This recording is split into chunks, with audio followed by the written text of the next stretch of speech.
चलें जी, शुरू करते हैं। बातें बहुत ज़्यादा कर ली हमने।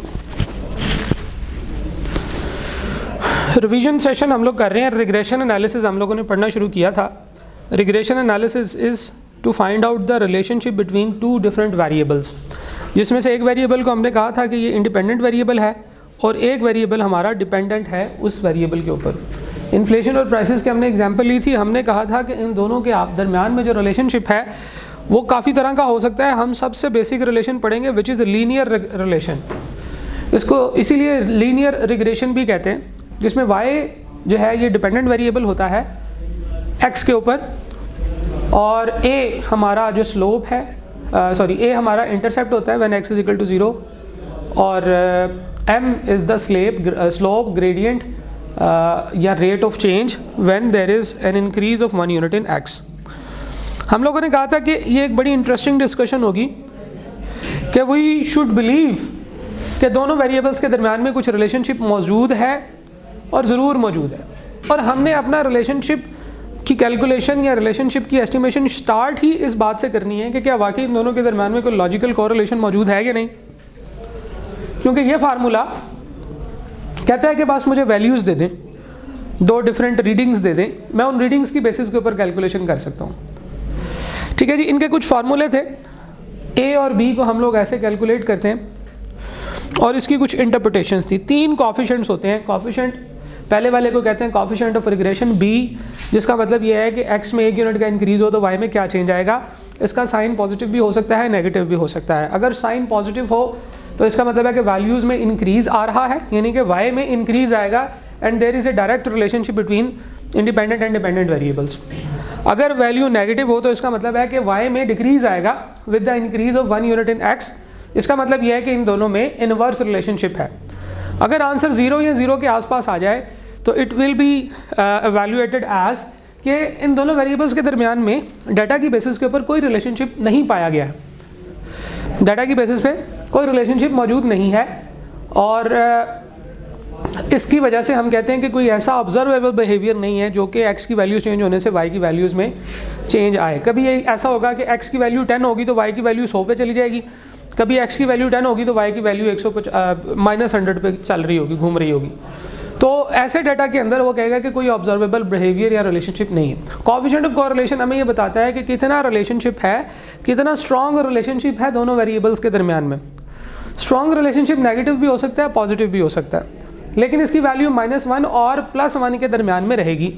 माइनस या प्लस का साइन ये बताता है कि इन दोनों के दरमियान में जो रिलेशनशिप है उसकी डायरेक्शन क्या है, डायरेक्ट रिलेशन है, तो प्लस का आंसर होगा। माइनस का साइन तब होगा जब इनवर्स रिलेशनशिप होगा, और उसके साथ जो उसकी क्वांटिटेटिव वैल्यू है 0 पॉइंट समथिंग, वो आपको ये बताएगी कि कितना स्ट्रॉन्ग रिलेशनशिप है। अगर आंसर 1 के पास होगा तो ज़्यादा स्ट्रॉन्ग रिलेशनशिप है, अगर आंसर 0 के पास होगा तो रिलेशनशिप बहुत ही वीक है, इतना स्ट्रॉन्ग नहीं है। अगर आंसर एग्जैक्टली 1 हो तो इसका मतलब है कि देयर इज़ परफेक्ट रिलेशनशिप। -1 के केस में परफेक्ट नेगेटिव और +1 के केस में परफेक्ट पॉजिटिव रिलेशनशिप होगा, कोरिलेशन होगा, उसका इम्पैक्ट आएगा। हम अगर ये देखना चाहते हैं कि कितने % वेरिएशन y के अंदर जो है वो x की वजह से है, तो हमें कोएफिशिएंट ऑफ डिटर्मिनेशन निकालना है। डिटर्मिनेशन ये डिटरमिन करने में हमें हेल्प करता है कि कितने % y x की वजह से चेंज होता है और कितने % y दूसरे फैक्टर की वजह से चेंज होता है। हमने इसकी कैलकुलेशन की थी। हमने ये कहा था वो पुलिस टाउन, पी टाउन और जे टाउन वाले क्वेश्चन की कैलकुलेशन की थी, तो हमारा r² जो था वो आया था कितना, 88। हमने कहा था कि 88% variation in y is due to x and 12% variation in y is due to any other factor, जो कि अभी हमारी स्टडी में शामिल नहीं। हमेशा ये चीज़ देखनी होती है कि जब भी कभी आपका आंसर -1 या 1 के अलावा कुछ और होगा, इसका मतलब है कि सारी की सारी वेरिएशन जो है वो x की वजह से नहीं, y की वजह से नहीं है, x की वजह से नहीं है, बाकी वेरिएशन कुछ और चीज़ों की वजह से भी है।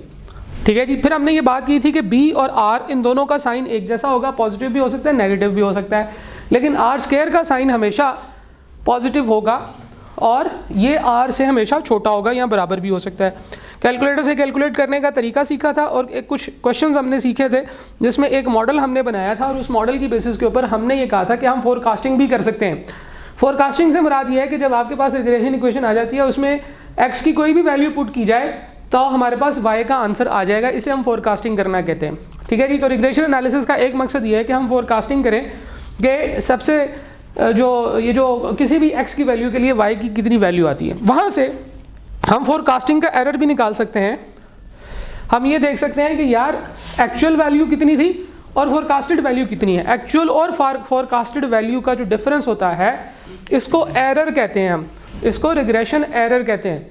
रिग्रेशन एरर जो है वो हमें ये बताता है कि हमारे मॉडल के अंदर जो हमने बनाया था उसमें और एक्चुअल में कितना डिफरेंस है, ठीक है जी। अच्छा, ये एरर हमेशा होगा क्योंकि हमने मॉडल बहुत सिंपल बनाया है। अगर हम मॉडल कॉम्प्लेक्स बनाते हैं, अगर हम डिफरेंट मॉडल्स जो है वो यूटिलाइज करते तो हमारा आंसर ज़्यादा एक्यूरेट और एग्जैक्ट आ सकता था। लेकिन हमारा जो मॉडल है वो इस तरह का है कि हमने सीधे सीधे 2 वेरिएबल्स कैलकुलेट किए हैं। अगर यहाँ पे 5 वेरिएबल्स होते ना तो हमारा आंसर ज़्यादा एक्यूरेट आता, लेकिन एक्यूरेसी के चक्कर में कैलकुलेशंस बहुत ज़्यादा बढ़ जाती हैं, सही है जी। तो इसलिए ये समझना ज़रूरी है कि हमारा जो रिग्रेशन का जो एरर है वो कितना है और उसको हमें कैसे लेकर चलना है। यहाँ तक हम लोगों ने पढ़ा था, कुछ क्वेश्चंस हम लोगों ने डिस्कस किए थे। इंटरडिपेंडेंस की बात करते हैं, ये आज का हमारा समझने के पहला टॉपिक है। देखें, हम लोगों ने बात की है कि एक वेरिएबल दूसरे के ऊपर डिपेंडेंट होता है, लेकिन कभी कभार कुछ रिलेशनशिप्स ऐसे होते हैं जिसमें दोनों वेरिएबल्स एक दूसरे के ऊपर डिपेंडेंट हो सकते हैं and it is difficult for us to identify कि दोनों में से कौन सा वेरिएबल इंडिपेंडेंट है और कौन सा डिपेंडेंट है। रियल लाइफ सिनेरियोज़ के अंदर which one is dependent on which one, ये कैलकुलेट करना ये ज़रा थोड़ा सा मुश्किल होता है। देखें, एक बच्चा कितनी स्टडी करता है, ठीक है, वो कितने घंटे रोज़ाना पढ़ता है, वो डिपेंड करता है उसके मार्क्स के ऊपर, ठीक है जी, वो डिपेंड करता है उसके मार्क्स के ऊपर। तो इसका ये मतलब है कि मार्क्स जो हैं वो इंडिपेंडेंट वेरिएबल हैं और जो स्टडी है वो डिपेंडेंट वेरिएबल है। आवर्स ऑफ स्टडी जो है वो डिपेंडेंट वेरिएबल है। लेकिन इसको कोई और बच्चा या कोई और स्टूडेंट क्लास में बैठा हुआ ऐसे भी तो सोच सकता है कि मैं ज़्यादा पढ़ता हूँ तो फिर मेरे मार्क्स ज़्यादा आते हैं। दूसरा क्या कहा, नहीं, मार्क्स ज़्यादा आते हैं इसलिए मैं ज़्यादा पढ़ता हूँ। तो हमेशा कॉज और इफेक्ट का रिलेशनशिप फाइंड आउट करना एक मुश्किल बात रही है। तो हम लोग इस चीज़ को अंडरस्टैंड करने लगे हैं कि जब हमें ये नहीं पता कि कॉज और इफेक्ट में से कौन सा कॉज है और कौन सा इफेक्ट है, तो हमें ये नहीं पता चलेगा कि डिपेंडेंट वेरिएबल कौन सा है या इंडिपेंडेंट वेरिएबल कौन सा है।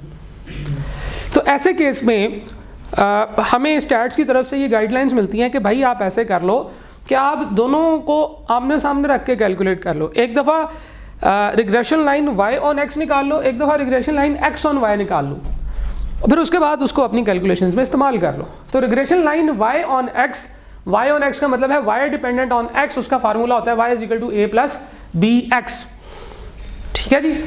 लेकिन regression line x on y, x variable dependent है y वेरिएबल के ऊपर और y इंडिपेंडेंट वेरिएबल बन जाता है। तो ऐसे केस में फार्मूले बिल्कुल सेम होंगे, सिर्फ x की जगह y और y की जगह x आ जाएगा, ठीक है जी। तो हम इसे कहेंगे x is equal to c plus D Y, ठीक है जी। वही a और b जो है वो मैंने इस सेटअप में इस्तेमाल नहीं किया क्योंकि a और b का कुछ अपना आंसर है।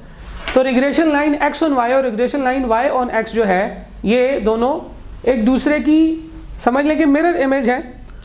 मिरर में बस थोड़ा बहुत फ़र्क है, एग्जैक्ट सेम नहीं है, लेकिन x और y की डिपेंडेंसी जो है वो इंटरडिपेंडेंसी पे चलेगी। जैसे फॉर एग्जांपल हम ये कहते हैं कि ह्यूमन बीइंग के, इंसान के कद में और पैर के साइज़ में, इसमें से इंडिपेंडेंट वेरिएबल कौन सा है और डिपेंडेंट वेरिएबल कौन सा है। कद बढ़ेगा तो पैर का साइज़ बढ़ेगा या पैर का साइज़ बढ़ेगा तो फिर कद बढ़ेगा, कद बढ़ेगा तो पैर का साइज़ बढ़ेगा, ये ज़रूरी नहीं है। उम्र बढ़ने से कद बढ़ता है या कद बढ़ने से उम्र बढ़ती है। तो ये इंटरडिपेंडेंस हमेशा जो है वो जो आपके जहन में भी जो आ रही है बात वो ठीक है, वो गलत नहीं, लेकिन इसका जो अल्टरनेटिव बात है ना, जो दूसरी बात है वो भी गलत नहीं। कुछ लोग उस तरीके से भी सोच सकते हैं, कुछ x ऑन y और y ऑन x में से जो x ऑन y है वो हो सकता है ज़्यादा एविडेंट हो, लेकिन y ऑन x भी थोड़ा जो है ना वो रिलेशनशिप बनता है। जैसे हमने कहा कि सेल्स और मार्केटिंग करने से सेल्स बढ़ती हैं, ये हम लोगों ने कहा था ना कि मार्केटिंग जो है वो इंडिपेंडेंट वेरिएबल है, सेल्स डिपेंडेंट है मार्केटिंग के ऊपर। लेकिन कोई बंदा ये भी तो कह सकता है कि यार हमारी सेल्स ज़्यादा हो रही हैं, हमें ज़्यादा मार्केटिंग करनी चाहिए, जितनी ज़्यादा सेल्स हो रही है ना उतनी ज़्यादा मार्केटिंग करनी चाहिए। क्यों? क्योंकि मार्केटिंग का पर्पज़ कुछ और है, ठीक है। ज़्यादा सेल्स हो रही है, ज़्यादा मार्केटिंग करें, वरना तो जिस कंपनी की ज़्यादा सेल्स हो रही है वो मार्केटिंग ही ना करें। सबसे ज़्यादा मार्केटिंग ही हमारे मुल्क में जो है ना ये पेप्सी और ये इनकी होती है, बोतलों वगैरह की। इनकी इतनी बिलियंस और डॉलर्स की सेल्स होती है हमारे मुल्क में, इनको तो मार्केटिंग नहीं करनी चाहिए, ये और ज़्यादा मार्केटिंग करी जाते हैं। उसके बाद शैम्पू भी होती हाँ, शैम्पू होते हैं, साबुन होते हैं, बस यही तो मार्केटिंग होती है हमारे यहाँ। मैंने एक दफ़ा देखा भाई, इंडिया का एक मैच चल रहा था इंडिया के चैनल पे, तो मैंने देखा कि उसमें जो उनकी आ रही हैं वो गाड़ियों की एड्स दे रहे हैं, ठीक है। वो जनाब ये इंश्योरेंस कंपनीज़ की एड्स दे रहे हैं, फाइनेंशियल इंस्ट्रूमेंट्स और इस तरह के म्यूचुअल फंड्स की इन्वेस्टमेंट्स की एड्स दे रहे हैं। हमारे मुल्क में आ जाए तो बिस्किट की जो है ना वो ऐड ही नहीं ख़त्म होती, या वो नेटवर्क कंपनियों की एड्स ही ख़त्म नहीं होती। मेरे देश का बिस्किट गाला ही नहीं ख़त्म होता, ठीक है। तो वो हमारे यहाँ जो है वो हमारी सोच और वो जो दूसरे कस्टमर्स हैं उनकी सोच में बड़ा फ़र्क है। आप कहीं किसी चैनल पे देखें ना, कोई मैच लाइव देख लें अगर आप इंटरनेट पे, तो आपको वहाँ की एड्स कभी कभार नज़र आती हैं। तो वो लोग सेल्डम यूज़र प्रोडक्ट्स के ऊपर बात करते हैं। स्टिंग पी लो तो बिजली आ जाती है, 7 अप पी लो तो आप साहब लगाए हैं 1 to 5 ऊपर जाना। तो ये प्रॉब्लम्स है हमारे यहाँ। खैर वापस आते हैं, तो जो हमारा C होता है ना जी, that is equal to summation x over n minus b summation y over n। इसी तरह से जो D होता है, एक मिनट मैं आपसे सवाल लेता हूँ, n summation x y minus summation x summation y।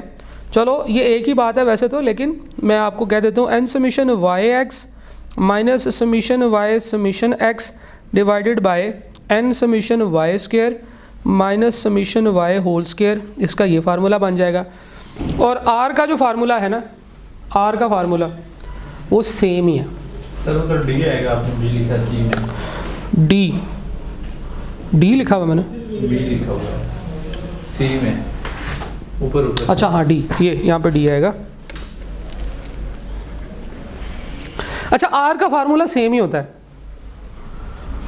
देखो क्या है formula, n summation x y, x और वाई को आपस में मल्टीप्लाई करके जमा करना है, तो वाई एक्स भी तो यही होगा। समीशन एक्स और समीशन वाई, इन दोनों को आपस में सीधा सीधा मल्टीप्लाई कर दें या उल्टा करके मल्टीप्लाई करते हैं, एक ही बात। ये वाला फैक्टर इस जगह पे आ जाएगा, ये वाला फैक्टर इस जगह पे चला जाएगा। तो आर का फार्मूला दोनों केसेस में सेम ही होगा। तो r is equal to n summation x y minus summation x summation y divided by square root of n summation x square minus summation x whole square और multiply by n summation y square minus summation y whole square.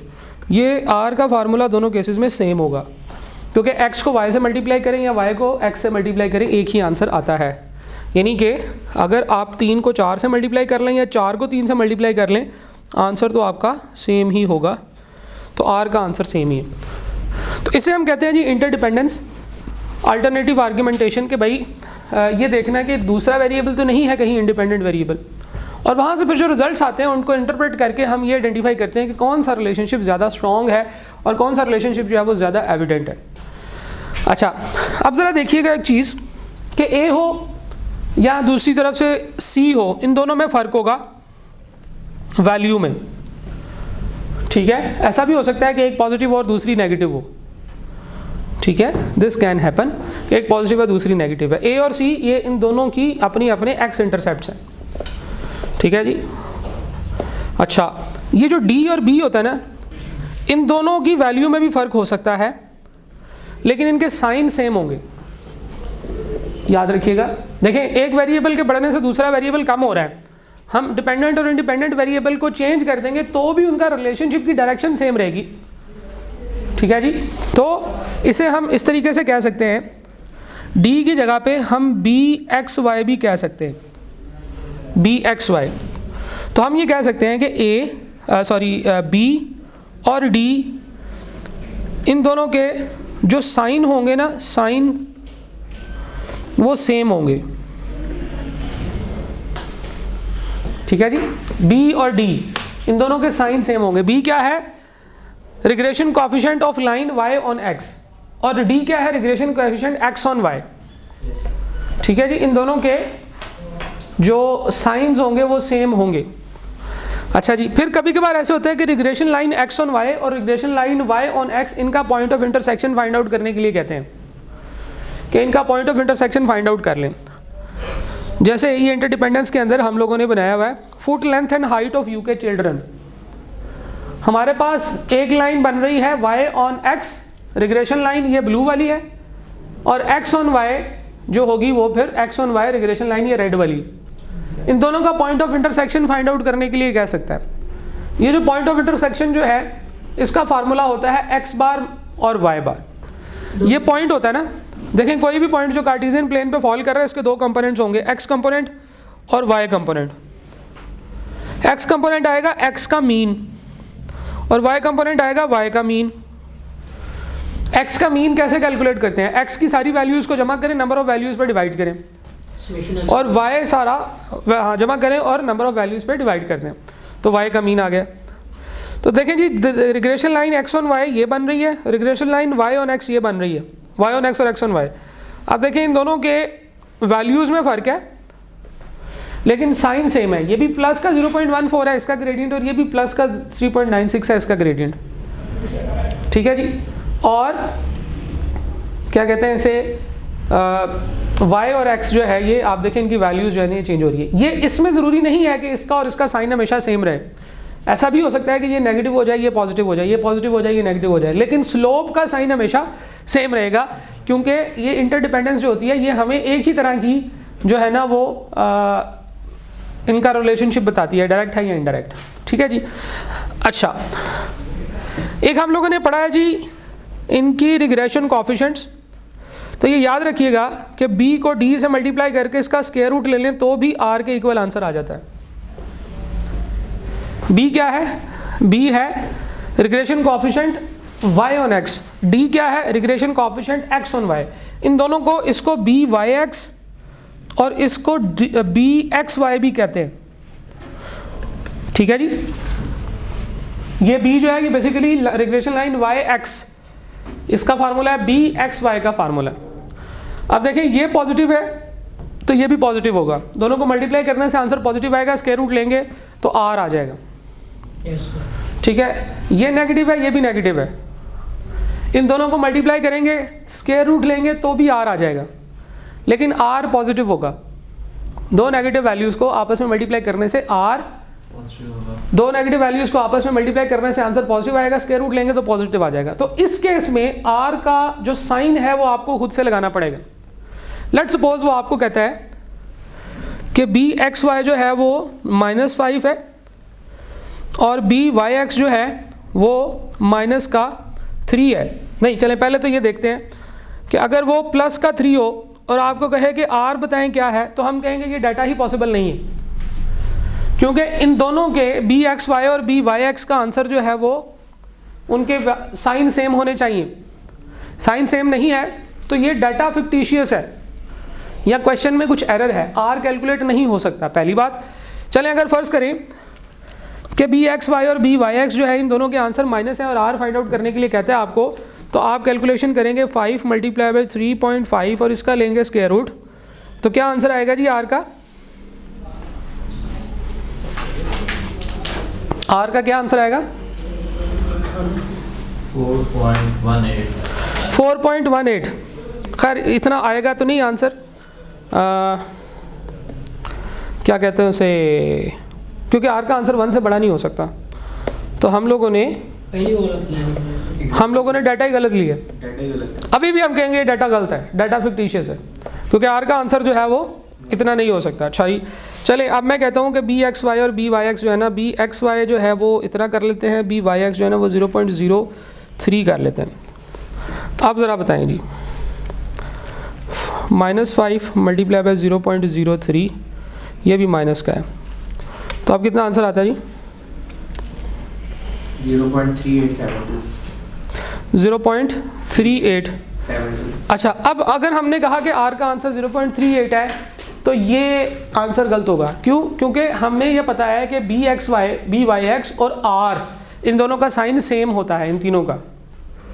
तो हमें यहाँ पे इस scenario में जहाँ पे हम r इन दोनों को मल्टीप्लाई करके कैलकुलेट कर रहे हैं, हमें r का साइन अपने पास से लगाना पड़ेगा, फार्मूले से नहीं आएगा, बिल्कुल माइनस का होगा। क्यों? क्योंकि bxy और byx दोनों माइनस हैं, तो r का जो साइन है वो भी माइनस में आएगा।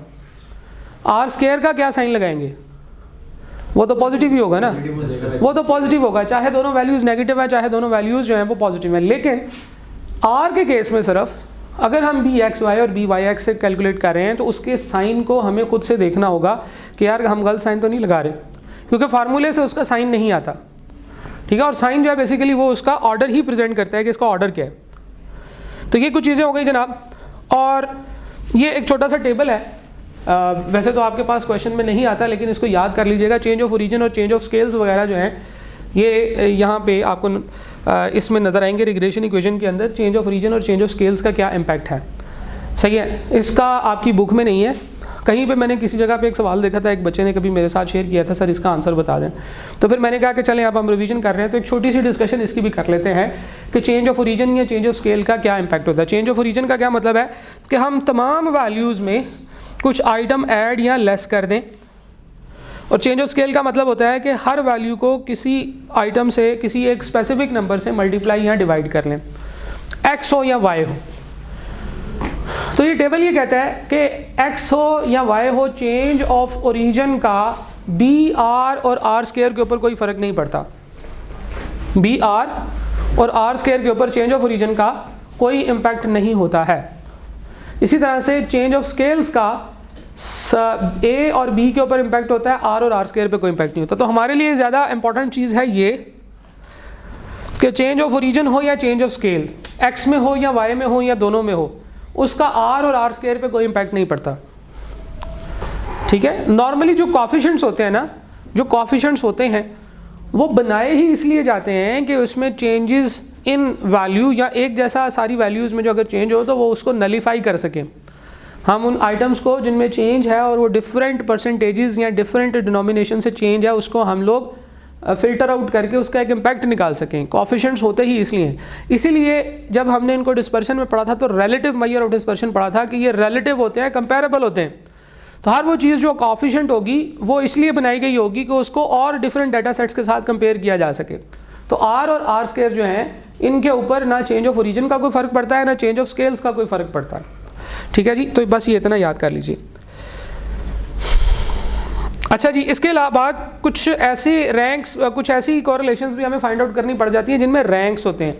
देखिए क्वांटिटेटिव आइटम्स की कैलकुलेशन करना तो आसान है, हम लोग रैंक कोरिलेशन फाइंड आउट कर सकते हैं। वो पियर्सन का रैंक कोरिलेशन होता है जिसका फार्मूला अभी हम ऊपर पढ़ के आए हैं, y = a + bx, ठीक है जी। लेकिन कुछ आइटम्स ऐसी होती हैं जिनकी कोई वैल्यू नहीं होती, न्यूमेरिकल वैल्यू, बल्कि उनके कुछ ऑर्डर्स होते हैं, ठीक है जी। उनकी तरतीब होती है, ये पहले नंबर पे है, ये दूसरे नंबर पे है, ये तीसरे नंबर पे है, ये चौथे नंबर पे है। इसको हम तरतीब कहते हैं, ऑर्डर्स कहते हैं, ठीक है जी। इसी तरह से कुछ और चीज़ें भी हो सकते हैं, ये सीनियर हैं, ये सेमी सीनियर हैं, ये जूनियर है, ये ब्लडी जूनियर है, ये इंसान ही नहीं है, इस तरह के भी कुछ रैंक्स हो सकते हैं। तो रैंक्स के अंदर जो डिवीज़न है वो क्वान्टिटेटिव नहीं है, वो क्वालिटेटिव डिवीज़न है, ठीक है। इसी तरह से जैसे फॉर एग्जांपल ब्यूटी है, ये मिस वर्ड या मिस्टर वर्ड टाइप का बंदा है, ये बस एक जो है ना वो ये हैंडसम है, ये बस हल्का सा है, गुजारे वाला है, ठीक है। तो इस तरह से इनमें जो डिफरेंस है वो आ जाता है, उसे हम ऑर्डिनल अप्रोच कहते हैं, हम लोग ऑर्डर दे सकते हैं। इसी तरह से इंटेलिजेंस है, ये बहुत ज़्यादा ज़हीन है, ये कम ज़हीन है। खैर इंटेलिजेंस को मेजर करने के लिए हमने वो बहुत सारे स्कोर्स बना लिए हैं, ठीक है जी, कि ये इसका IQ स्कोर कितना है, तो हमने उसको क्वांटिफाई कर लिया। जिसका IQ स्कोर ज़्यादा होगा वो ज़्यादा इंटेलिजेंट होगा। लेकिन अब IQ स्कोर भी जो है, ये आपको पता है इंटरनेशनली मेरा ख्याल है वो पैसे देकर ही टेस्ट देना पड़ता है। तो IQ जो है ना वो वाला एक टेस्ट होता है एक वेबसाइट के ऊपर, वो आप जब टेस्ट देते हो तो आपको एक IQ असाइन कर देता है कि आपका इतना IQ, आजकल वीडियो पता नहीं। तो बहरहाल ये जो रैंक कोरिलेशंस होते हैं ये ऐसी आइटम्स के दरमियान में डिवीज़न करने के लिए कैलकुलेट होते हैं जिनमें नंबर 1 के बाद जो नंबर 2 आता है ना वो 1 से दुगना नहीं है, ये समझना ज़रूरी है। एक नंबर 1 है और एक 2 है। अगर तो नंबर्स की बात हो रही हो तो 2 जो है वो 1 से बड़ा है, ऐसे ही है ना। 2 में 2 1 आ जाते हैं तो 2 तो बड़ा हुआ। ये है कार्डिनल अप्रोच। कार्डिनल अप्रोच यानी कि नंबर बेस्ड अप्रोच, जिसमें हम नंबर्स की बेसिस के ऊपर कैलकुलेशन करते हैं, जो हमने लीस्ट स्क्वायर रिग्रेशन कैलकुलेट की थी। लेकिन अगर हम कहेंगे एक है और दूसरा भी है, लेकिन 1 और 2 में डबल का फ़र्क नहीं है, इवन हाफ का फ़र्क भी नहीं है, इस फ़र्क को हम कैलकुलेट ही नहीं कर सकते। एक है, दूसरा है, बंदा है, गोभी है, ठीक है ना। तो इन दोनों में कंपैरिजन कोई नहीं है। हाँ, इनमें कंपैरिजन किसी एक सर्टेन कैरेक्टरिस्टिक्स पे है, दो बंदों के दरमियान में कंपैरिजन। अब मेरा जो रोल नंबर 1 है वो 1 है, जो रोल नंबर 2 है वो ये थोड़ी है कि रोल नंबर 1 के जगह पे 2 बंदे बैठे होंगे रोल नंबर 2 में, रोल नंबर 3 पे 3 बंदे नहीं बैठे होंगे। ये उनका ऑर्डर है कि वो किस तरतीब से आ रहे हैं, नंबर ऑफ स्टूडेंट्स नहीं है, ठीक है। तो जो ऑर्डिनल अप्रोच है वो हमें ये बताती है कि किस ऑर्डर में चीज़ें आ रही हैं। अब 2 डिफरेंट जो है ना वो कर लेते हैं वेरिएबल्स, एक है जी ब्यूटी और एक है जी इंटेलिजेंस।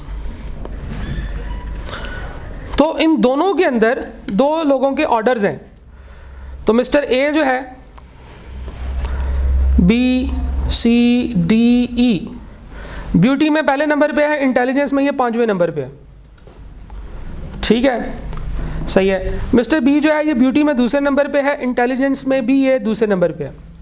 मिस्टर सी ब्यूटी में तीसरे नंबर पे है, इंटेलिजेंस में ये पहले नंबर पे है। मिस्टर डी ब्यूटी में चौथे नंबर पे है, इंटेलिजेंस में ये कौन सा रह गया, तीसरे नंबर पे। मिस्टर ई ब्यूटी में 5वें नंबर पे है, इंटेलिजेंस में ये चौथे नंबर पे। तो 2 डिफरेंट वेरिएबल्स में जो हमने सेम बंदे के कैलकुलेट किए हैं, हम ये कैलकुलेट करना चाहते हैं कि क्या ब्यूटी और इंटेलिजेंस में कोई रिलेशनशिप है, क्या ब्यूटी और इंटेलिजेंस में कोई रिलेशनशिप है। यानी कि हम क्या ये कह सकते हैं कि जो जितना ज़्यादा खूबसूरत होगा वो उतना ही ज़्यादा इंटेलिजेंट होगा, ठीक है जी। या ट्रूथफुलनेस, सच्चाई और मज़हब की जो है वो हम लोग जो फॉलोशिप होती है उसके ऊपर कि इंसान कितना सच्चा और कितना मजहबी है। बहुत सारे लोग ऐसे होते हैं जो मज़हब का तो बहुत फॉलो करते हैं, नमाज़ें भी सारी पढ़ते हैं, ठीक है, लेकिन वो उनके जो बिज़नेस के मामलात होते हैं उनमें उन्होंने छुरी जो है ना वो जेब में रखी होती, बल्कि बगल में रखी होती, ठीक है जी। जो बंदा इधर ध्यान करता है उसको चल भाई, उसको गर्दन को छुरी नहीं फेरते, उसकी जेब को छुरी फेरते हैं, ठीक है। नहीं वो इसमें डाले वाली कोई बात नहीं है, डाले वालों से हम कोई पंगा नहीं लेते, डाले वाले हमारे साड़ी जिन साड़ी जान, ठीक है जी। तो वो देखें जी, एक हो गया जी ट्रूथफुलनेस, बल्कि इसी डाटा को जो है ना ब्यूटी और इंटेलिजेंस से बाहर निकाल लेते हैं, क्योंकि आपके जहन में ब्यूटी से जो है ना वो ख़वातीन आ रही हैं, तो वापस निकाल लेते हैं हम। तो एक है जी ट्रूथफुलनेस, क्या वो क्या कहते हैं, सास भी कभी बहू थी, है ट्रूथफुलनेस और रिलीजियसनेस। सर शायद ये अभी तक टीचर नहीं बना, इनको नहीं पता कि टीचर, बच्चा जो सामने बैठा होता है ना वो टीचर की नज़रों में एक्सरे होता है, सब पता चल जाता है कौन इस वक्त किस मूड में बैठा हुआ है, कौन पढ़ रहा है, कौन नहीं पढ़ रहा, कौन जागते हुए सो रहा है, ठीक है, वो सारी चीज़ें समझ आ रही होती हैं। खैर चलो वापस आते हैं। ट्रूथफुलनेस और रिलीजियसनेस में, सच्चाई और इस्लामी या मज़हब वाला बंदा होने में जो है ना वो क्या रिलेशनशिप है। तो हमें कुछ लोग ऐसे मिले जो बिल्कुल ऑपोजिट फैक्टर्स पे थे, जिनका मज़हब पूरा था, जो मज़हब को इतना फॉलो नहीं करते थे लेकिन सच्चाई और ईमानदारी को पूरा फॉलो करते थे। फिर हमें कुछ लोग ऐसे नज़र आए जो रिलीजियसनेस तो पूरे थे लेकिन मामलात में थोड़े डामाडोल थे, ठीक है जी। तो इस तरह से जो है वो हम इनके दरमियान में कुछ ऑर्डर डिफाइन कर सकते हैं और उस ऑर्डर की बेसिस पे हम इन 2 करैक्टरिस्टिक्स के दरमियान में रिलेशनशिप फाइंड आउट करने की कोशिश करेंगे। अब इसमें भी इंटरडिपेंडेंस का रोल है, रिलीजियसनेस इंडिपेंडेंट है या ट्रूथफुलनेस इंडिपेंडेंट है, ठीक है जी। तो हम ये नहीं कहते कि हम एक फाइनल आंसर पे पहुँचे, हम कहते हैं यार टेंशन नहीं है, जो ये सोचता है कि रिलीजियसनेस इंडिपेंडेंट वेरिएबल है वो ये सोचे, जो ये सोचता है कि ट्रूथफुलनेस इंडिपेंडेंट वेरिएबल है वो ट्रूथफुलनेस को इंडिपेंडेंट वेरिएबल रखे और इसके दरमियान में रिलेशनशिप फाइंड आउट करें। इसलिए हम y = a + mx नहीं, हम सीधा r निकालते हैं। हम कहते हैं y वगैरह जो है वो तो कैलकुलेट होता है एस्टिमेशंस के लिए, लेट्स नॉट एस्टिमेट, हम एस्टिमेशन से बाहर निकलते हैं, हम इन 2 वेरिएबल्स का रिलेशन निकालते हैं और r ही जो है वो ज़्यादा इंपॉर्टेंट होता है। एस्टिमेशन जो है वो एक ठीक कैलकुलेशन कभी कभार नहीं भी होती। तो इसके लिए जो फार्मूला है 1 - 6 समीशन d² / n × n² - 1। अब d क्या होता है जी, d होता है इन दोनों का डिफरेंस, ठीक है जी, x - y को कहते हैं, इन दोनों का डिफरेंस लेना है और फिर उसका स्क्वायर करना है। पहले में से दूसरा माइनस कर लें या दूसरे में से पहला माइनस कर लें, एक ही बात है, क्योंकि डिफरेंस लेके आपने स्क्वायर लेना है। अब पहले में से दूसरा माइनस करेंगे, 1 - 5 - 4 आएगा, स्क्वायर लेंगे 16 हो जाएगा। दूसरे में से पहला माइनस करेंगे, 5 - 1 4 आएगा, उसका स्क्वायर लेंगे तो वो भी 16 हो जाएगा। तो इट डज़ नॉट मैटर कि आप x किसको रख रहे हैं और y किसको रख रहे हैं। तो ये 5 में से 1 निकाला, 4 का 16 हो गया, 2 में से 2 निकाले 0 हो गया, 0 का स्क्वायर भी 0 ही होता है। 1 में से 3 निकाले, 2 का स्क्वायर 4, 3 में से 4 निकाले 1, 1 का स्क्वायर 1 और इसका भी स्क्वायर 1। तो ये कितना बना जी 22। तो 1 - 6 summation d square over n into n square -1। अब n क्या है जी, n है number of observations, data points, 1 2 3 4 5 data points हमारे पास। तो ये d हो जाएगा 1 - 6 समेशन डी स्क्वायर 22 आ गया, डिवाइडेड बाय 5 इंटू 5 का स्क्वायर -1। तो हमारे पास r कितना आंसर आता है जी,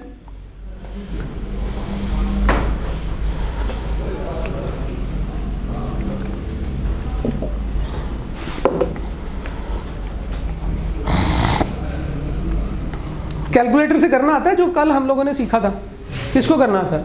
-1.09। आपने एक काम करना है,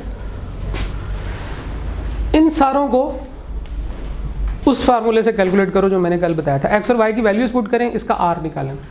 आपने क्या आंसर निकाला जी? -1.09। 1.09। x में या ट्रूथफुल में इसको लिखें, x में इसको रख लें, y में इसको रख लें। ठीक है जी, कैलकुलेशन देख लें। r का आंसर तो 1 से नीचे होता है, आपका आंसर जो है वो 1 पॉइंट समथिंग कैसे आया? कैलकुलेशन भी चेक कर लेते हैं। 6 वही आ रहा है।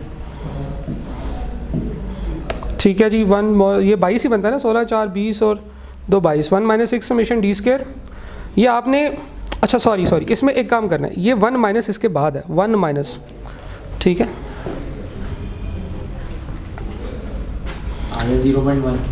0.1 के आगे क्या है 0.10। ओए होए, इतना वीक रिलेशनशिप। -0.1। आपका भी आंसर माइनस में आया, -0.1।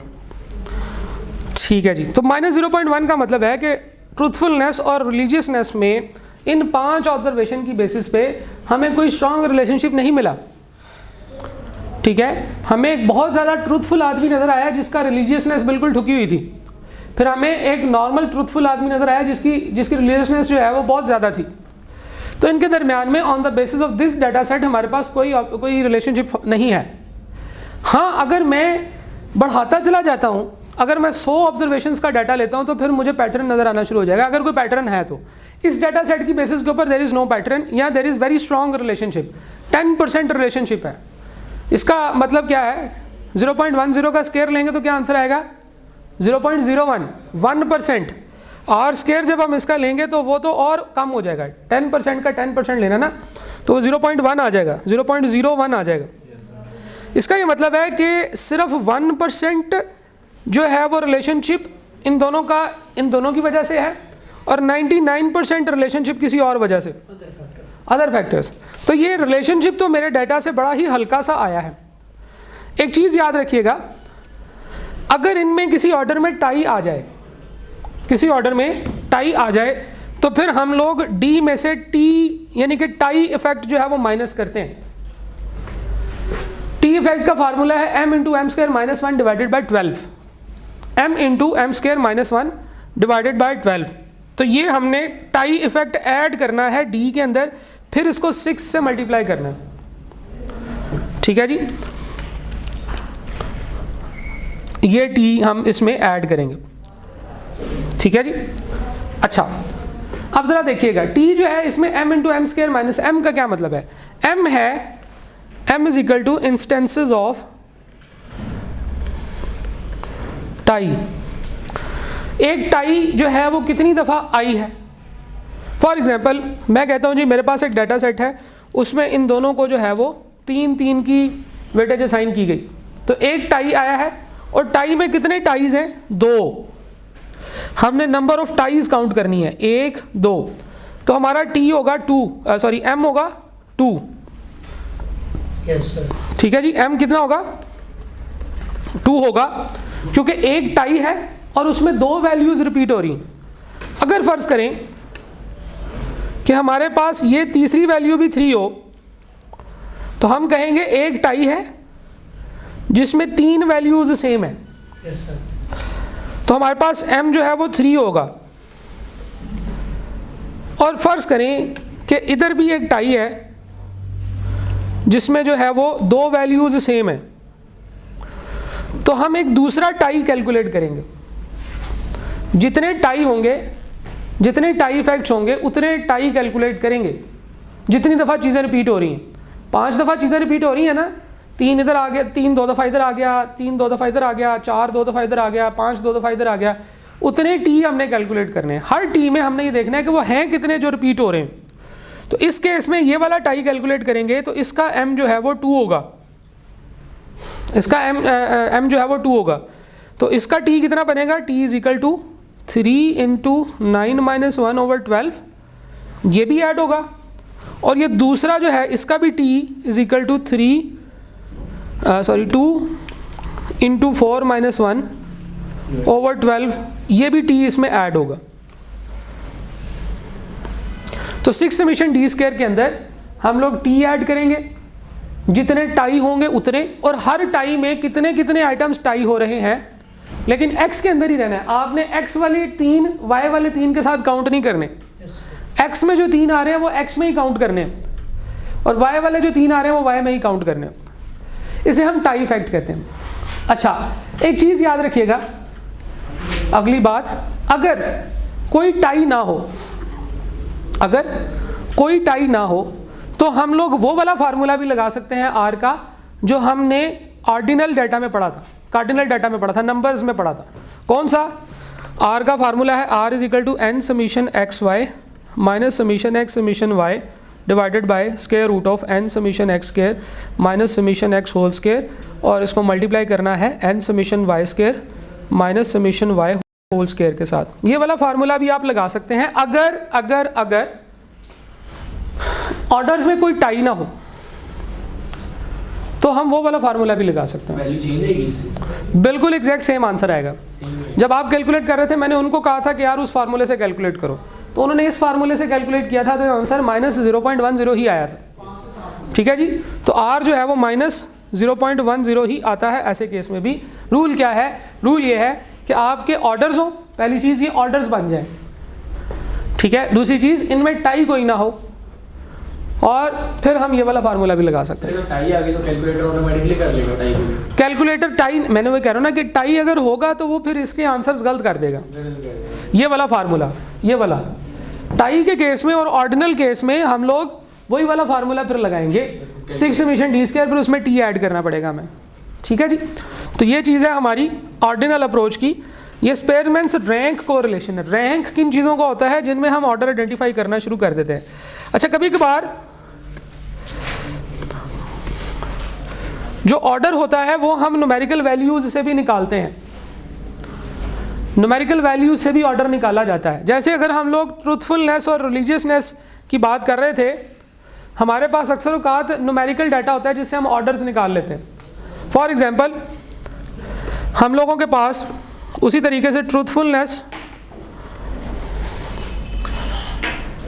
और रिलीजियसनेस जो है वो इसका डाटा है, लेकिन ये हम कैसे कैलकुलेट करेंगे? हम कहते हैं ट्रूथफुलनेस हमें कैसे पता चलेगी? इसका कोई ब्लड टेस्ट तो है नहीं, क्या हम किसी का ब्लड टेस्ट लें और पता चल जाए कि ये कितना सच्चा है? ठीक है, हाँ, पॉलीग्राफ हो सकता है जिससे पता चल जाता है कि वो सच्चा है कि झूठा है, लेकिन वो भी जो है वो ठीक है या नहीं, उसके ऊपर बड़े सारे लोगों ने बात की हुई है। हम लोग क्या करते हैं, कभी कभार हम लोग डाटा कुछ और लेते हैं, उसकी बेसिस पे ट्रूथफुलनेस का ऑर्डर निकालते हैं। ट्रूथफुलनेस का ऑर्डर कहाँ से आ सकता है? वो इस चीज़ से आ सकता है कि उसने आज तक कितने रुपयों के फ्रॉड किए हैं। मिस्टर ए ने आज तक कभी किसी रुपए का फ्रॉड नहीं किया। मिस्टर बी जो है इसने बहुत सारे फ्रॉड किए और लंदन फ्लैट्स बना लिए।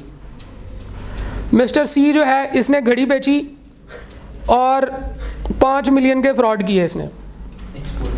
ठीक है जी। मिस्टर डी जो है इसने जो है वो 10 मिलियन के फ्रॉड किए। मिस्टर ई जो है उसने पापा जॉन बना लिया, 20 मिलियन के फ्रॉड कर लिए। ठीक, 135 बिलियन। तो ये है फ्रॉड्स। इन फ्रॉड से हम ऑर्डर्स निकालेंगे। अब ज़रा ऑर्डर देखिएगा क्या होगा। 0 वाला पहले नंबर पे आएगा, सबसे ज़्यादा ट्रूथफुल है वो। 5 नंबर वाला या 5 नंबर वाला दूसरे नंबर पे आएगा। 5 मिलियन वाला जिसने 5 मिलियन के फ्रॉड किए वो कम ट्रूथफुल है। फिर कौन सा आता है जी, ये डी आता है 10 मिलियन वाला, और फिर ये बी आता है 15 मिलियन वाला, इसको ऑर्डर नंबर 4 दे देंगे, और ये ई जो है वो 5 नंबर इसका ऑर्डर मिल जाएगा। तो हम लोग किसी क्वांटिटी से ऑर्डर्स निकाल लेते हैं, क्वांटिटी से ऑर्डर्स निकाल लेते हैं। अगर हमने रिलीजियसनेस फाइंड आउट करनी हो तो ये देखना होगा कि इसने पिछले 1 साल में कितनी नमाज़ें पढ़ी, जिसने जितनी ज़्यादा नमाज़ें पढ़ी होंगी वो रिलीजियस उतना ज़्यादा होगा, ठीक है ना। तो किसी नंबर से हम ऑर्डर निकाल रहे हैं, नंबर्स जितने मर्जी हैं, आप देखो इन दोनों के नंबर्स में फ़र्क है, ठीक है, इन दोनों के नंबर्स में भी फ़र्क है, लेकिन ऑर्डर जो है वो इनका साथ साथ। तो हम लोग किसी नंबर से ऑर्डर निकाल सकते हैं। तो ऐसा भी हो सकता है कि वो आपको नंबर्स दे दे और आपको कहे कि इसका ऑर्डर खुद ही निकाल लो।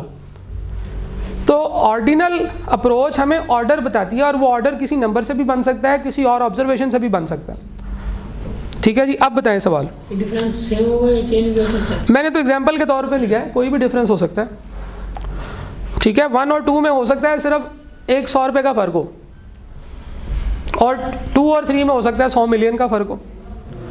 तो ऑर्डर जो है वो इन दोनों में सिर्फ ऑर्डरिंग को ले आता है, और जो वैल्यू का डिफरेंस है उसको साइड पे रख देता है।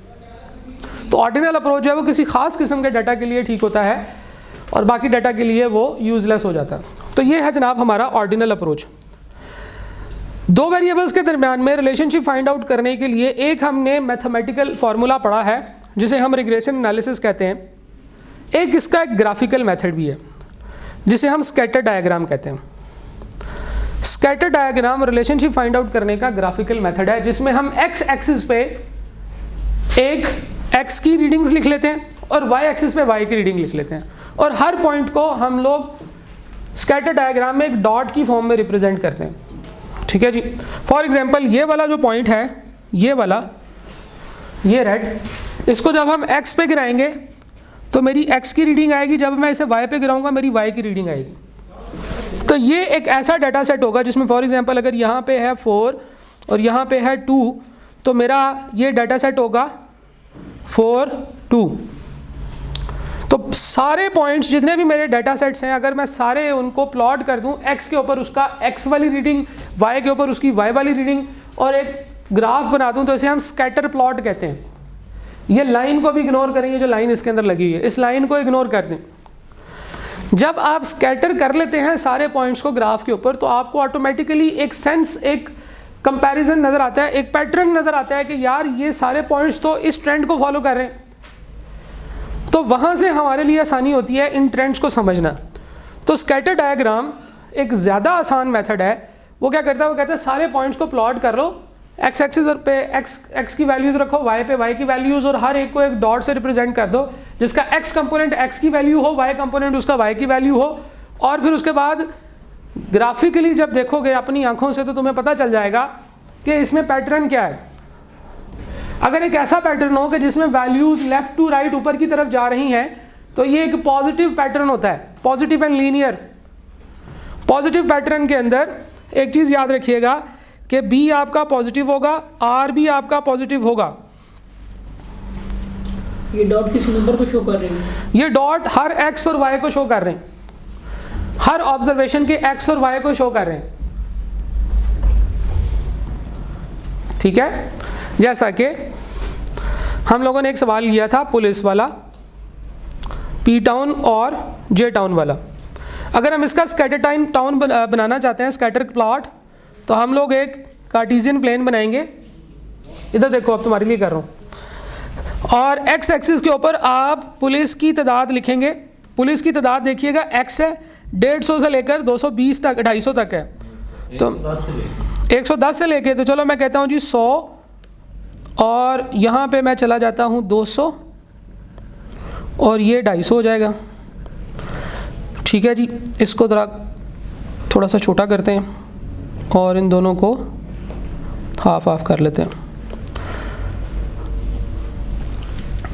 तो ये हमारे पास 150 हो जाएगा। तो x के ऊपर हमने x की वैल्यूज़ जो है वो प्लॉट करनी है।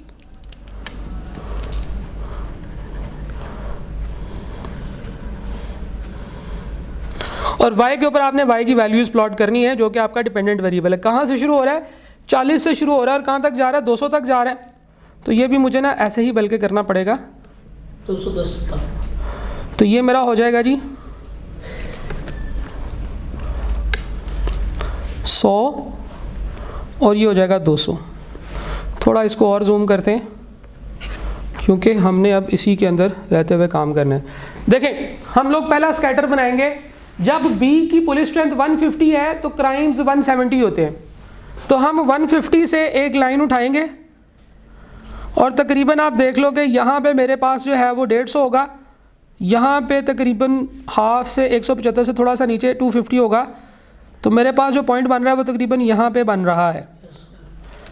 तो ये आपका पहला पॉइंट आ गया। ठीक है जी, स्कैटर प्लॉट हम बना रहे हैं। पहला पॉइंट ये आ गया। C है 170 और 110। C है 170 तो 150 और 200 के दरमियान में 170 थोड़ा सा इसके पीछे होगा और 110 तकरीबन इस जगह पे ये स्कैटर प्लॉट आएगा। ठीक है जी। D है 250 एंड 30। 250 पे बहुत थोड़े क्लाइंट्स हो गए पॉइंट्स। G है 270 एंड 40। 270 पे 30 से थोड़ा ऊपर चला गया 40, लेकिन इसके आसपास ही रहा। 170 एंड 90। 200 से थोड़ा सा पीछे 170 के आसपास, 10 से थोड़ा सा नीचे 90। 120 के पे 210।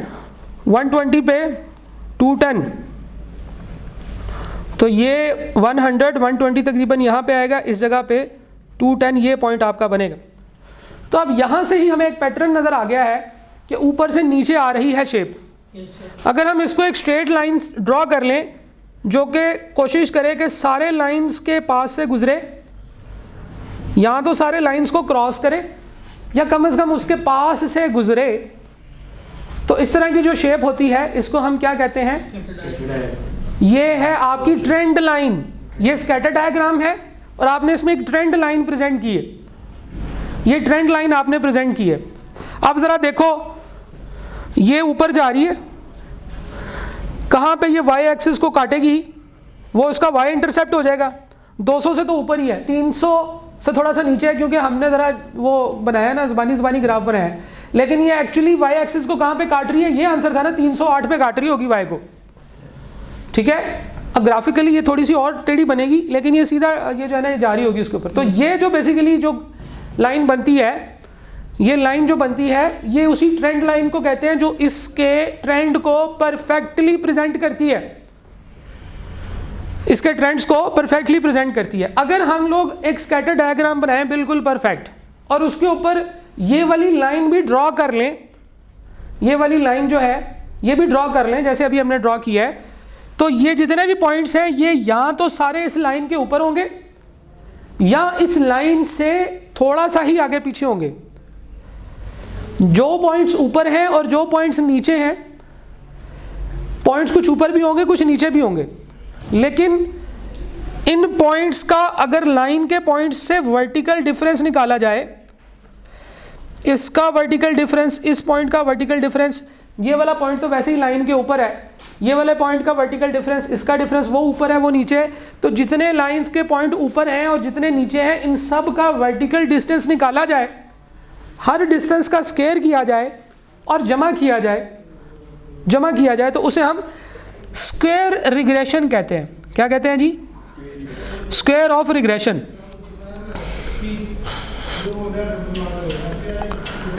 ये जो मेथड हम यूज करते हैं ना जी, ये वाला फार्मूला लगा के ए निकाला, बी निकाला, फिर उससे हमने ये वाली लाइन निकाली, जैसे हमने ये वाला आंसर निकाला था, ये ऐसा ज़बरदस्त मैथमेटिकल मॉडल है कि जब हम इसकी बनाई हुई लाइन अपने स्कैटर डायग्राम में बनाते हैं, ड्रॉ करते हैं, तो स्क्वायर ऑफ रिग्रेशंस जो होता है ये मिनिमम पॉसिबल होता है। क्या होता है? Minimum possible. ज़ीरो नहीं होता, ज़ीरो नहीं होता, ये मिनिमम पॉसिबल होता है।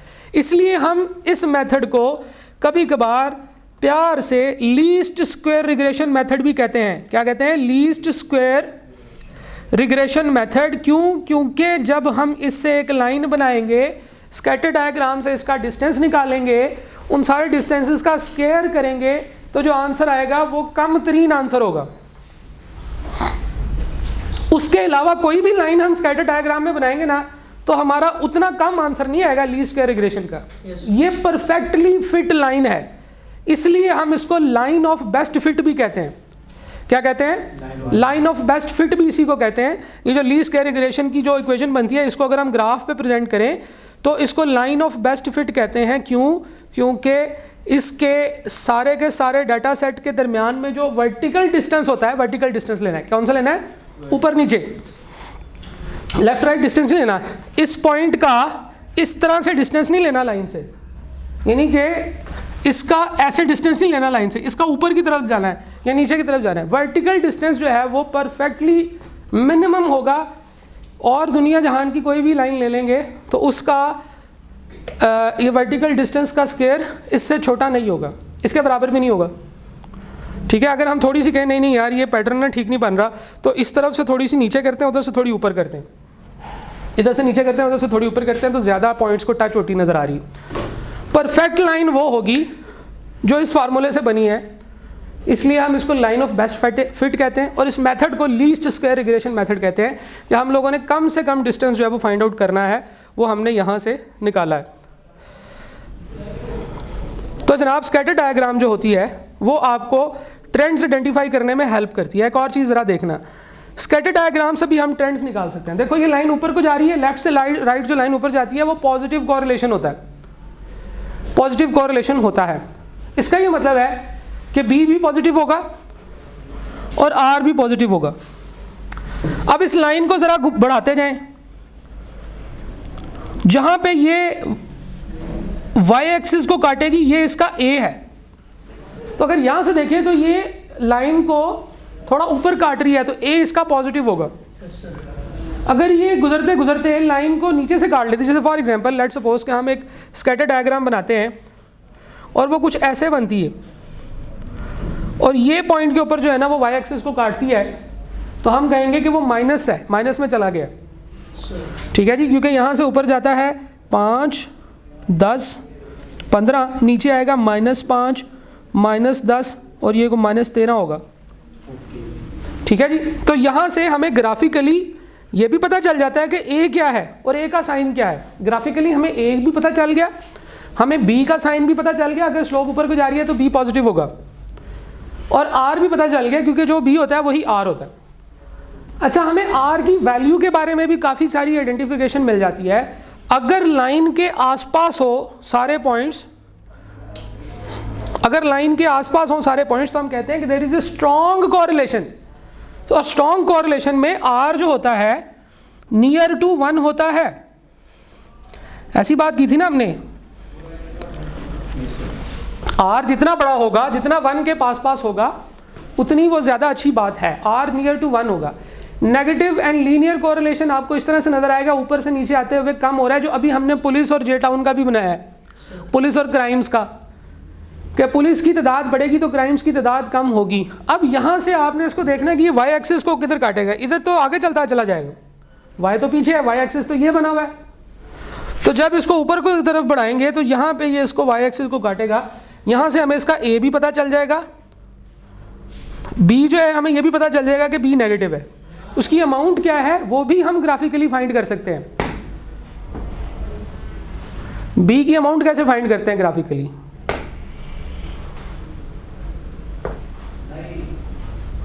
बी की अमाउंट ग्राफ से कैसे फाइंड करते हैं? पॉइंट्स को पहले पढ़ते हैं आप पढ़ते हैं चैप्टर 2 में।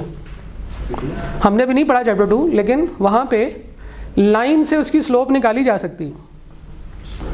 कैसे निकालेंगे? बी स्लोप होती है ना, चलो बताऊंगा, अभी बताता हूँ। एम स्लो होती है। वही बी हो गया, उधर एम लिखा होता है, इधर बी लिखा होता है। उधर क्या लिखते हो?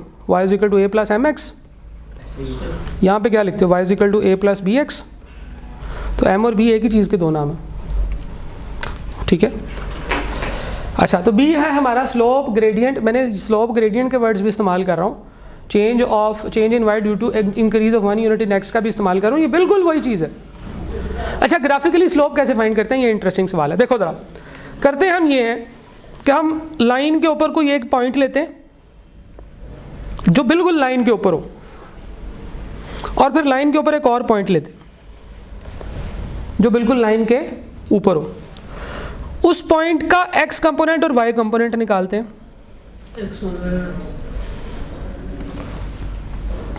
ठीक है, फॉर एग्जांपल ये पॉइंट A है, इसका x कंपोनेंट निकाला आपने तो यहाँ पे आया, y कंपोनेंट निकाला तो यहाँ पे आया। लेट सपोज के पॉइंट A जो है उसका x कंपोनेंट है आपका 20 और y कंपोनेंट है आपका 50। ठीक हो गया जी। दूसरा पॉइंट, उसका भी x और y कंपोनेंट निकाला, x पे रीडिंग ली तो वो फॉर एग्जांपल डबल हो गया तो 40, और ये तकरीबन 50 से थोड़ा कम है, हाफ से थोड़ा भी ज़्यादा ही है, तो ये मैं कह लेता हूँ 35। 2 पॉइंट्स हो गए। Yes sir. अब फार्मूला भला क्या होता है, y2 minus y1 divided by x2 minus x1। तो स्लोप यानी कि b होता है जी y2 minus y1 50 minus 35। Divided by x2 minus x1। ये स्लोप का फार्मूला है जो चैप्टर 1-2 में हम लोगों ने पढ़ा था। तो ग्राफिकली हम ऐसे स्लोप फाइंड करते हैं। आपकी बुक में नहीं है, आपको नहीं आएगा इस चैप्टर में, लेकिन ये ऐसा नहीं है कि आपको नहीं पढ़ाया गया। पूछ भी सकता है, मैं होता तो मैं पूछता कि हाँ भाई ग्राफिकली क्या हम scattered line of best fit से, अगर हमारे पास line of best fit draw की गई हो तो क्या हम फाइंड आउट कर सकते हैं स्लोप? बिल्कुल कर सकते हैं। ये फार्मूला चैप्टर 2 में पढ़ा था, ठीक है, तो आपके सिलेबस में है ये, लेकिन इस चैप्टर में नहीं है। खैर बहरहाल ग्राफिकली हम देख रहे हैं कि हमें क्या क्या चीज़ें पता चलती हैं। हमें ए पता चल जाता है, हमें बी पता चल जाता है, बी का साइन पता चलता है, और बी भी कैलकुलेट कर सकते हैं हम। आर भी पता चल जाता है कि आर का साइन क्या होगा। फिर आर की स्ट्रेंथ भी पता चल जाती है कि लाइन डॉट्स के आसपास कितना है ये।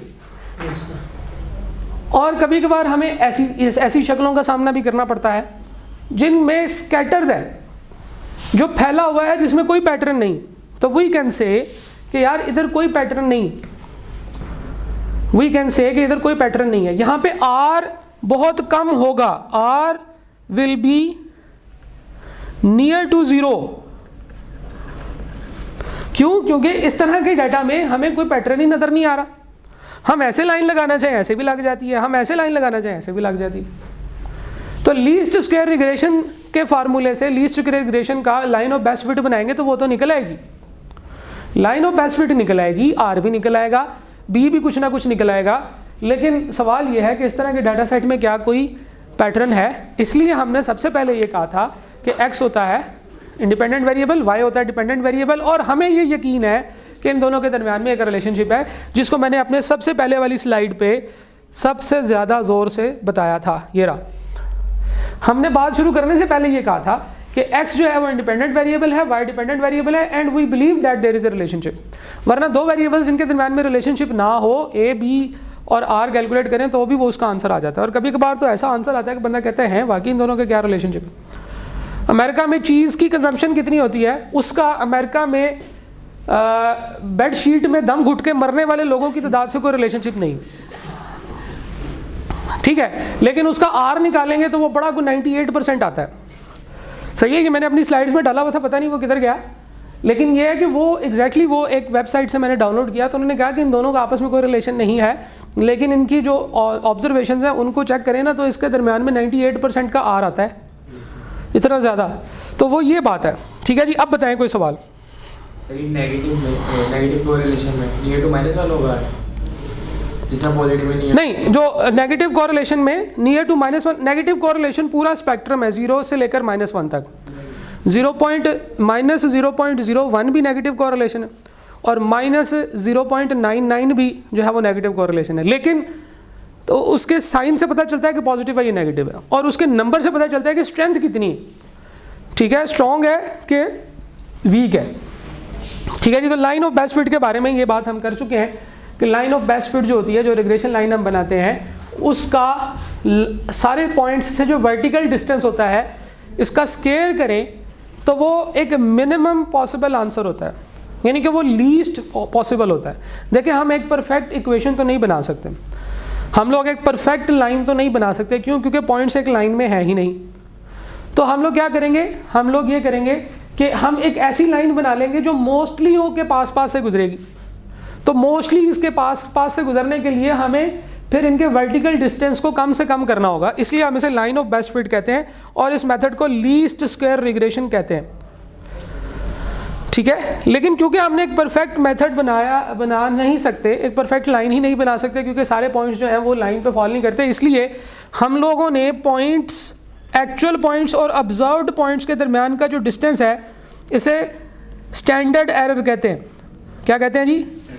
स्टैंडर्ड एरर, ये हमने पहले दिन पिछली क्लास में भी निकाला था जब हमने कहा था कि अगर पुलिस स्ट्रेंथ 170 हो तो क्राइम्स कितने होते हैं, हमने एफिशिएंसी कैलकुलेट करनी थी, ठीक है जी। तो एक्चुअल वैल्यू उस पॉइंट के ऊपर कितनी है और ऑब्जर्व्ड वैल्यू कितनी है, या जो हमने एस्टिमेट किया है, इन दोनों में जो डिस्टेंस होता है कि स्टैंडर्ड एरर होता है। तो जो स्टैंडर्ड एरर होता है इसका स्केयर जो होता है उसको हम मिनिमाइज करते हैं, ठीक है जी। स्टैंडर्ड एरर, वरना क्या होगा, ये लाइन जो होगी ना, इसके ऊपर वाले और नीचे वाले जो स्टैंडर्ड एरर्स है ना, इनका डिस्टेंस अगर हम लोग स्केयर किए बगैर जमा करेंगे तो वो एक दूसरे को काटते जाएंगे, नलीफाई करते जाएंगे, ठीक है जी। कुछ ट्रिकी क्वेश्चंस देखते हैं। तो coefficient of determination is positive then r, coefficient of determination जो है अगर पॉजिटिव हो तो आर कैसे कैलकुलेट करते हैं। कोएफिशिएंट ऑफ डिटर्मिनेशन है आर स्केयर, अगर ये पॉजिटिव हो तो आर कैसे आएगा। आर जो होता है आर स्केयर का स्केयर रूट करने से आता है। पता नहीं आपको याद है या नहीं है, हमने कहा था कि जब किसी नंबर का स्केयर रूट लेते हैं तो उसका आंसर प्लस और -4 दोनों आते हैं, हैं? हाँ, अब देखो आर स्केयर का जब स्केयर रूट लोगे तो आंसर पॉजिटिव भी हो सकता है, नेगेटिव भी हो सकता है, तो माइट बी एनी, कुछ भी हो सकता है। ज़रूरी नहीं है कि आर का आंसर हमेशा पॉजिटिव ही हो। आर हमने कहा था ना कि -1 और +1 के दरमियान में होता है। तो जब किसी चीज़ का स्क्वायर रूट लेते हैं तो उसका आंसर पॉजिटिव भी आ सकता है, नेगेटिव भी आ सकता है। ये ज़रूरी नहीं है कि आर और आर स्क्वायर का साइन सेम हो। हाँ, आर और बी का साइन सेम होना चाहिए। If r ranges from +0.9 to 1.00 then which of the following is correct. R जो है 0.9 से लेकर 1 यानी कि हाई रिलेशन है और प्लस साइन है, तो इसका मतलब यह है कि स्ट्रॉन्ग कोरिलेशन है। 0.9 से 0.1 के दरमियान में हो तो स्ट्रॉन्ग कोरिलेशन है। और कौन सा कोरिलेशन है? पॉजिटिव। एक बढ़ता है तो दूसरा भी बढ़ता है, एक कम होता है तो दूसरा भी कम होता है, तो there is a strong correlation, strong correlation है। हाँ, अगर बिल्कुल 1 होता तो हम उसे कहते हैं ये परफेक्ट कोरिलेशन है। उसने कहा 0.9 से 0.1 है, 0.9 से 1 है, तो ये स्ट्रॉन्ग कोरिलेशन होता है। The value of correlation coefficient is positive. Correlation coefficient क्या होता है? और कोरिलेशन कोएफिशिएंट होता है आर। वो कहता है वो पॉजिटिव है। Then the point in scatter diagram tend to cluster. तो कहता है स्कैटर डायग्राम में क्या नजर आएगा? हमने कहा था कि अगर आर जो है वो पॉजिटिव है तो पॉजिटिव कोरिलेशन है, लेफ्ट से राइट ऊपर की तरफ जा रही है, ठीक है जी। तो lower left to upper right, yes, positive correlation है। पॉजिटिव कोरिलेशन कैसे होता है? पॉजिटिव कोरिलेशन होता है लेफ्ट टू राइट ऊपर को जा रही है, ठीक है जी। तो पॉजिटिव कोरिलेशन जो होता है from left to right, lower corner to upper right corner, इस तरह से जा रहा होगा। The more scattered the points are around a straight line in a scatter diagram the dash is the correlation coefficient. जितने ज़्यादा स्कैटर होंगे, जितने ज़्यादा फैले हुए होंगे, आर उतना स्ट्रॉन्ग होगा या उतना कम स्ट्रॉन्ग होगा? वीक होगा, वीक होगा, यस, वीक होगा। अगर सारे पॉइंट्स इसके पास पास हैं तो इसका मतलब है कि आर स्ट्रॉन्ग होगा, ये बात हमने कर ली है। लेकिन अगर वो ज़्यादा फैले हुए होंगे तो इसका मतलब है कि आर उतना स्ट्रॉन्ग नहीं है।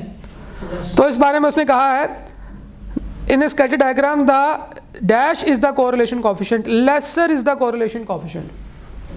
कोरिलेशन कोएफिशिएंट हमारा कम होगा।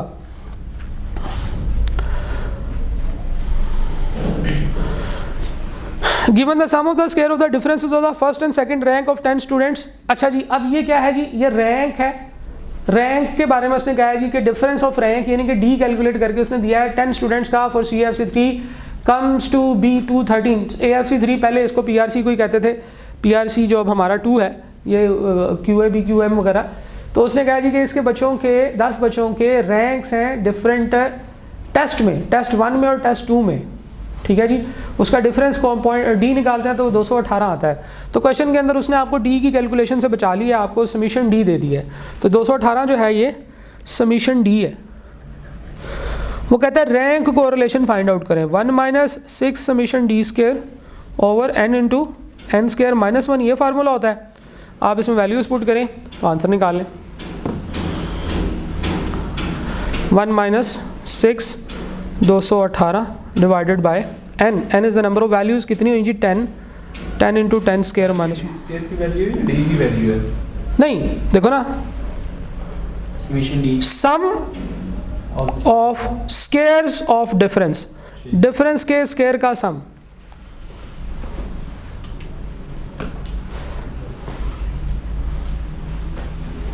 Beta option. Minus 0.32. माइनस 0.32। ठीक है जी, अगला सवाल, if r square is equal to 25%, r square 25%, r कितना होगा? 25 का स्केयर रूट लेंगे, सी ऑप्शन 25 का स्केयर रूट लेंगे, 0.5 प्लस माइनस। हाँ Yes. ठीक है जी, 25 का स्केयर रूट 0.5 आ जाएगा प्लस में और माइनस में, क्योंकि आर जो होता है वो दोनों ही हो सकते हैं, पॉजिटिव भी और नेगेटिव भी। ठीक है जी, चले जी, if the equation of the regression line y on x, line of best fit is 32 plus 0.5x, then for every unit of increase in x y would. अच्छा, ये तो सिंपल स्लोप का क्वेश्चन था कि x में एक unit increase करने से y में क्या चेंज आता है, y would be decreased bye, y would be increased by 0.5 units. ठीक है जी, उसने ये कहा है कि इस इक्वेशन के अंदर एक यूनिट x का इंक्रीज करने से y पे क्या इंपैक्ट आएगा। बेसिकली वो हमसे फाइंड आउट करने के लिए कह रहा है स्लोप बताओ क्या है, तो स्लोप है प्लस 0.5, तो हम कहेंगे कि x के एक यूनिट के इंक्रीज होने से y जो है वो 0.5 इंक्रीज होता है। ठीक है, तो ये सिंपल सा सवाल था, एंड पे पता नहीं क्यों आ गया। चलें जी, ये सवाल यहाँ पे ख़त्म होते हैं। ठीक है, इसके कुछ क्वेश्चंस हैं जिसमें कैलकुलेशंस के अंदर आपको जो है ना वो थोड़ा ट्रिकी कैलकुलेशंस करनी पड़ती हैं। ख़ास तौर पे एक सवाल ऐसा था जिसमें वो मेरा ख्याल था यहाँ पे मैंने किया हुआ कॉपी, लेकिन वो मैं आपको करवा दूंगा कि अगर रॉन्ग ऑब्जर्वेशंस हो जाएं, कुछ रॉन्ग ऑब्जर्वेशन की बेसिस के ऊपर आप कैलकुलेशन कर लें तो कैलकुलेशंस को करेक्ट कैसे करते हैं। ठीक है, वो वाला सवाल जो है वो एक आता है, तो आप इस तरह के क्वेश्चंस और भी मार्क कर लें, फिर हम लोग इसको आगे किसी दिन ट्रिकी क्वेश्चंस को सॉल्व कर लेंगे। सो यहाँ पे क्लास हम ख़त्म करते हैं। हम लोगों ने रिग्रेशन एनालिसिस पूरा कंप्लीट किया, इसके सारे पॉइंट्स डिस्कस किए हैं। रिग्रेशन एनालिसिस को शुरू करते हुए भी मैंने बताया था कि बेसिकली ये जो हमारा मशीन लर्निंग के जितने मॉडल्स होते हैं आर्टिफिशियल इंटेलिजेंस के, उसमें रिग्रेशन वाला कॉन्सेप्ट और ये मॉडल्स बहुत ज़्यादा काम आते हैं। ठीक है जी, और ये ही मशीन को बताता है कि एस्टिमेशंस कैसे करनी है। हमने बिल्कुल सिंपल सा देखा है और हमने ये आइडेंटिफाई कर लिया, एक छोटा सा मॉडल बनाया और हमने ये आइडेंटिफाई कर लिया कि कितने पुलिस वाले रखने से हमारे कितने क्राइम्स होंगे। तो सिस्टम्स भी इसी तरह से अपने आप को अपडेट करते हैं और इसी तरह से अपने आप को डेवलप करते हैं। तो मशीन लर्निंग की बेसिक्स के अंदर भी ये चीज़ें सिखाई जाती हैं जो आप पढ़ेंगे जब आप आर्टिफिशियल इंटेलिजेंस डेटा एनालिटिक्स का कोर्स पढ़ेंगे। हैंड्स ऑन कोर्स आपकी कोर्स के अंदर शामिल है, तो उसमें you will know about it more. ठीक है जी, इसमें सारे ये रिग्रेशन एनालिसिस के 3-4 मॉडल्स हैं जो कि आपको कराए जाएंगे। ठीक है जी, तो this concludes the lecture for today. Thank you.